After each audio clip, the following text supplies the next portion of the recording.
Hi, how's it going? Medici Money is a book by Tim Parks, and it speaks about the Medici family. So, this was a family that was involved in banking in Florence, which is in Italy, in the 15th century. So, this book is, in my opinion, one of the best books on financial history that you could find. One of the best ones, because the way that Tim Parks writes it, it's like you're reading a movie because their life was crazy and epic.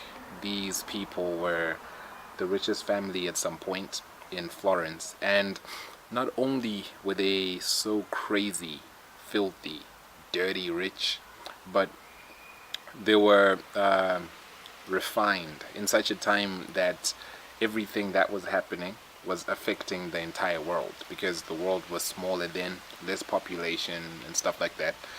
But the whole story is about their banking empire. So it starts with the father, right, who starts the whole empire. But the focal point or the most important person who managed the bank is Cosimo di Medici. So Cosimo was the person who took the bank to its greatest heights. So this bank, this Florentine bank, was there at a time where it was dealing with a different world, right? So these were actually forex traders. They actually traded in foreign currency, commodity traders.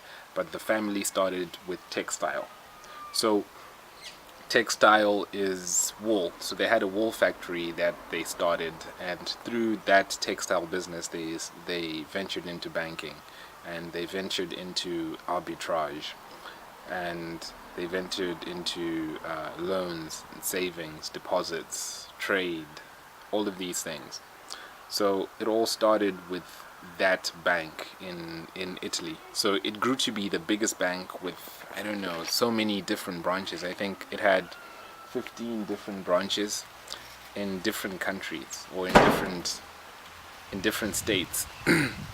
So the story takes you through that whole journey and how they actually started banking,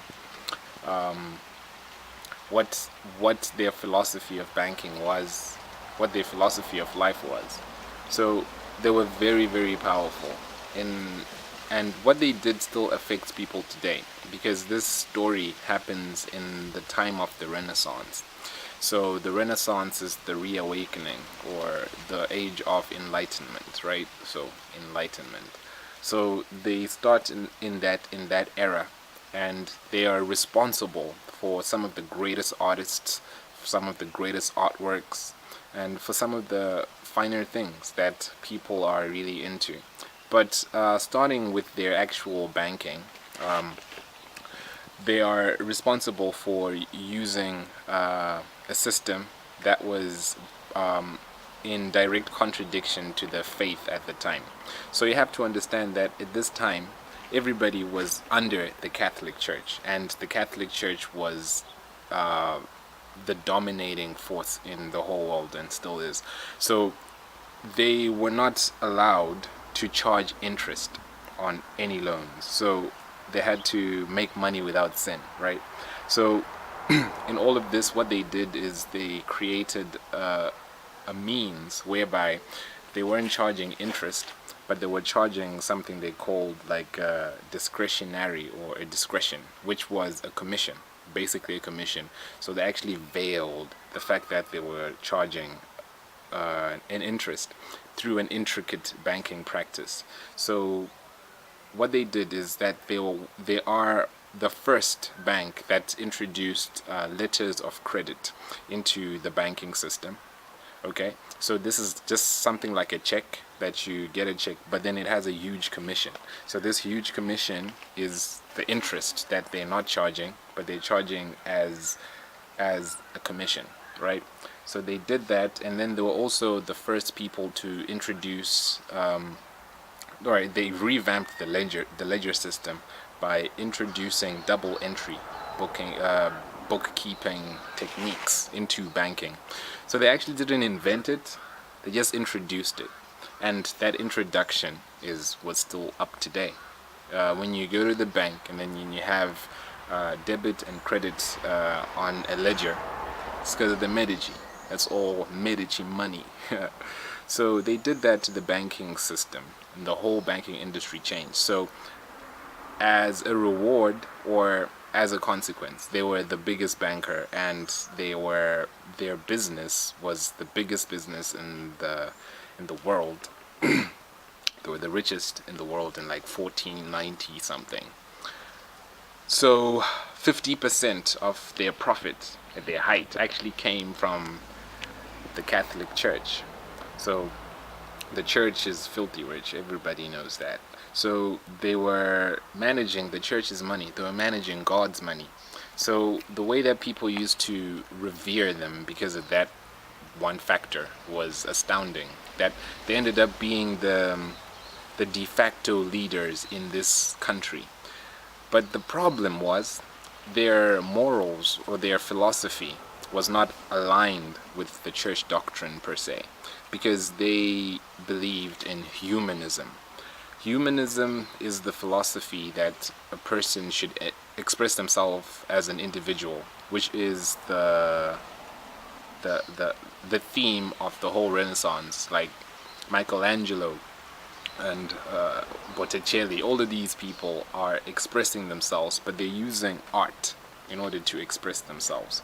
So the humanistic aspect was their desire for like philosophy, art, luxury, glamour, esoteric stuff. Like they were like the patrons of the biggest minds, the biggest artists at that time, and they were the richest. Like I can't get over how rich they were, because in that time they could do anything that they wanted, so they bought so much land. But they are responsible for the patronage of people like Michelangelo, Leonardo da Vinci.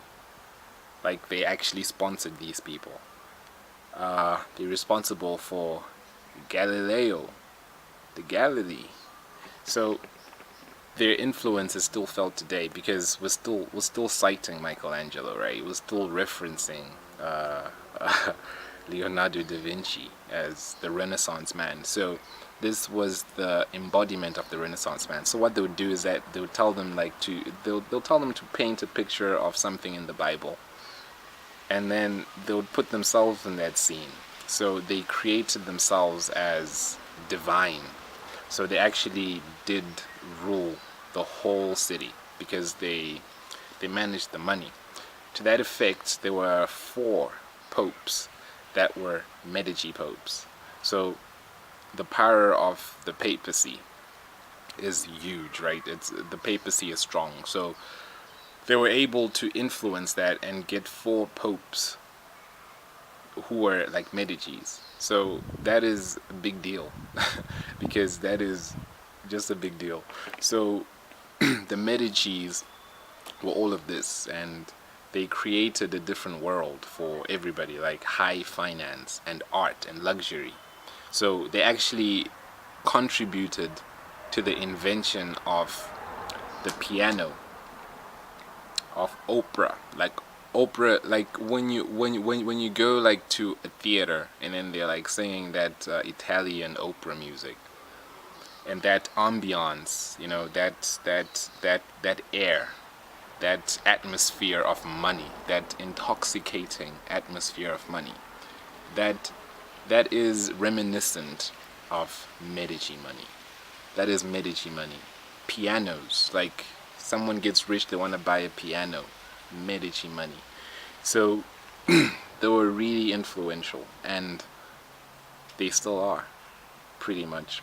So one thing that really sums up this book for me is the line where Tim Parks writes that democracy is all about consensus, and consensus is all about persuasion. And what is more persuasive than money? So that just tells you everything in this book, that they ruled the world. Actually, they ruled the world. So if you just want to check it out, you should. Like, this is an incredible read, especially if you're into like the history of money, how the money system works, because they're actually metaphysical about it, because they made money without sin, in quotes, you know. So they had to create certain ways of actually making money, juggling all of these algorithms in a time where, like, they were trading forex in a time, in an era where there was no cell phone, was nothing, not even letters. So they had banks in different countries, and what they'll do is that they would arbitrage their trades. So they have a bank in Paris, and then they have another bank in Florence. So if gold is more expensive in Paris, they buy it, they sell it there, and then they buy it here where it's cheaper. And that's how they made a ton of guap. So in the book there are some reviews of their trades, and I think at a certain point they made, like, was it 150 trades or something? But then in that incredible number of trades, they only lost one trade. Like, they made 150 trades, and 149 of them were all winners. So their success rate was crazy, and that is amazing. So just check it out and just read it. It's an incredible book to read, incredible book to have in your arsenal, and just check out what Medici money is all about, you know. So thanks a lot for watching, and I'll see you soon.